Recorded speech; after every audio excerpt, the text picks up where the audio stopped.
Ang katutubo din to na nakakuha tayo ng katutubo dito sa highway. Dito kaya. Ilan yung anak mo, kuya? Dalawa. Dalawa yung anak mo, tas kuha kang apat dito. Sige. Okay. Bibigyan Libre lang. Yan, doon ka kumuha, kuya. Yeah. Para hindi ka mahirapan. Anong pangalan nila, kuya? Kuya Jay. Okay. Yan, si Kuya Jay. Yan, o. Jay. Okay, yan. Medyo malalaki dyan. Sa baba. Yan. Yan. Laki Oo, diyo. Yung isa paltan mong malaki. Ito. Yan.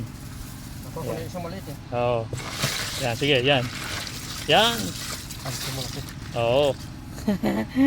Ilan na yan, kuya? 3. Sige, isa pa, kuya, isa pa. Nangarap ako ng malaki. Yan, ganyan. Okay, ano mo sasabi mo sa libreng ulam mo, kuya? Marami po salamat sa tilapiyang binigay po. Ryan po. Kuya Ryan. Ayan. Marami po salamat. Okay. Okay, thank you.